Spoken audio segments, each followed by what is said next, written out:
एक लड़का दिल्ली की किसी फैक्ट्री में सफाई का काम किया करता था। उसके घर से फैक्ट्री करीब 5 किलोमीटर दूर थी। वो हमेशा अपनी साइकिल से फैक्ट्री जाता था। रोज की तरह आज भी वो घर से फैक्ट्री के लिए निकला। उसे रास्ते में पड़ने वाले एक चौराहे पर एक लड़की दिखी जो उसे गुस्से में घूर रही थी। लड़के ने भी उसे देखा और मुंह फेरकर फैक्ट्री चला गया। अगले दिन सुबह वो लड़की उसी जगह पर खड़ी थी और रवि को घूर रही थी। रवि ने पलटकर लड़की को नहीं देखा और सीधे अपने काम पर चला गया। रोजाना इसी तरह हफ्ते भर वो लड़की चौराहे पर खड़ी होकर रवि को घूरती थी और रवि उसे अनदेखा करके फैक्ट्री चला जाता था। करीब 7 दिन बाद जब रवि फैक्ट्री जा रहा था तो उसे वो लड़की उस जगह पर खड़ी नहीं दिखी। रवि के मन में हुआ कि आखिर क्या हुआ होगा कि वो लड़की वहाँ नहीं है। रवि ने सोचा कि उस लड़की से कुछ पूछने या बात करने में भी डर लगता था क्योंकि वो बुरी तरह से घूरती थी। इन्हीं ख्यालों के साथ वो फैक्ट्री पहुंचा और साफ सफाई करके शाम को घर लौट आया। वो लड़की एक हफ्ते तक उस चौराहे पर नहीं दिखी। एक दिन शाम को रवि जब घर पहुंचा तो उसे अपने बेड पर एक चिट्ठी दिखी।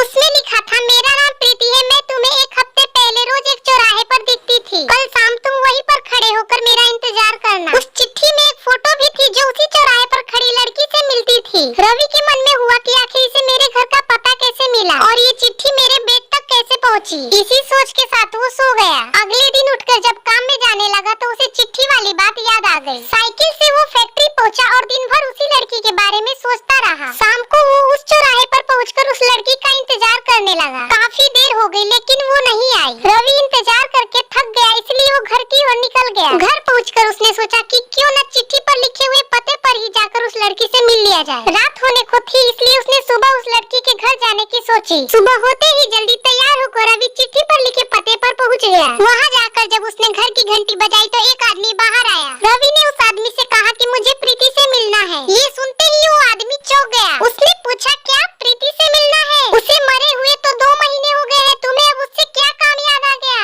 ये सुनते ही रवि के होश उड़ गए। डर के मारे शरीर कांपने लगा। किसी तरह खुद को संभालकर रवि घर पहुंचा और चिट्ठी को जला दिया। उसके मन में कई तरह के सवाल उठने लगे। उसने सोचा कि वो लड़की जो मुझे रोज देखती थी वो भूत थी। मुझे एक भूत ने चिट्ठी भेजी थी। यही सोचकर वो घर में दुबक कर बैठ गया। उसी दिन से रवि ना तो रास्ते पर किसी को देखता था और न ही किसी अनजान इंसान के बारे में सोचता था। इस कहानी से हमें ये सीख मिलती है कि किसी अनजान इंसान के बारे में नहीं सोचना चाहिए और बिना किसी व्यक्ति के सही जानकारी के उसके घर तो बिल्कुल नहीं जाना चाहिए।